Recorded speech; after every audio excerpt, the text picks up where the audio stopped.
Hello மக்களே, welcome to Saurashtra சமையல்.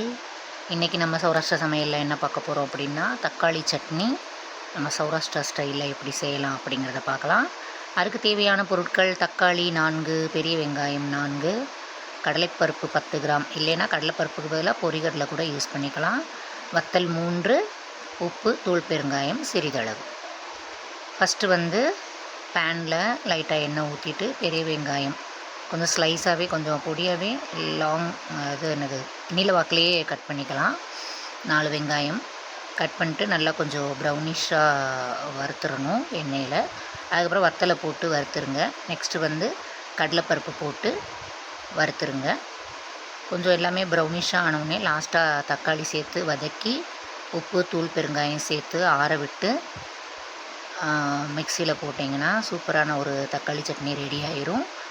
அந்த தக்காளி சட்னிக்கு கடலைப்பருப்புக்கு பதிலாக நம்ம பொரிகடலையும் சேர்த்துக்கலாம். பொரிகடலை சேர்க்கணுன்னா லாஸ்ட்டாக தக்காளியும் வதக்கி முடிச்சுட்டு லாஸ்ட்டாக வந்து பொரிகடலை சேர்த்துக்கலாம்.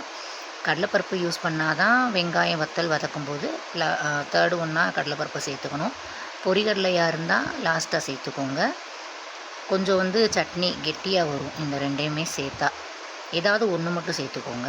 ஒன்று கடலைப்பருப்பு சேர்க்கலாம், இல்லைன்னா பொரிகடலை சேர்க்கலாம், உங்கள் இஷ்டம்தான் அது. நெக்ஸ்ட்டு வந்து இதிலேயே நான் வெங்காயம் மட்டும் சேர்த்து எப்படி சட்னி செய்யலாம் அப்படிங்கிறதையும் போட்டிருக்கேன். அதுக்கு வந்து பெரிய வெங்காயம் 5, உப்பு, தூள் பெருங்காயம் அதெல்லாமே உங்கள் தேவைக்கேற்ப சுவைக்கேற்ப போட்டுக்கோங்க. வத்தல் 4, கடலைப்பருப்பு 10 கிராம், புளி ஒரு சின்ன உருண்டை நெல்லிக்காய் அளவு. இதில் வந்து கடலைப்பருப்பு சேர்த்தா தான் நல்லாயிருக்கும் உங்களுக்கு. வெங்காய சட்னியில் வந்து பொரிகடலை சேர்க்கக்கூடாது, அதுக்கு கடலைப்பருப்பை சேர்த்துக்கோங்க. அதே மாதிரியே பேனில் ஆயில் ஊற்றிட்டு 5 வெங்காயத்தை நல்லா நீல வாக்கில் கட் பண்ணிட்டு நல்லா ப்ரௌனிஷாக நல்லா வதக்கி விட்டுருங்க. அதுக்கப்புறம் வத்தலை போட்டு வதக்குங்க. நெக்ஸ்ட்டு கடலைப்பருப்பையும் சேர்த்து வதக்கிட்டு புளியையும் போட்டு நல்லா வதக்கி விட்டுருங்க. நல்லா ப்ரௌனிஷாக ஆகிற வரைக்கும் வதக்கி விட்டுட்டு நெக்ஸ்ட்டு உப்பு, தூள் பெருங்காயம் சேர்த்து அதை ஆற விட்டுட்டு மிக்சியில் போட்டு அரைச்சிங்கன்னா வெங்காய சட்னி ரெடி. இந்த தக்காளி சட்னியாக இருந்தாலும் சரி, வெங்காய சட்னியாக இருந்தாலும் சரி, ரெண்டுமே இட்லி தோசைக்கு நல்ல காம்பினேஷனாக இருக்கும். உங்களுக்கு நல்லா பிடிக்கும். செஞ்சு பார்த்துட்டு டேஸ்ட் பண்ணிட்டு எனக்கு கமெண்ட்டில் சொல்லுங்கள்.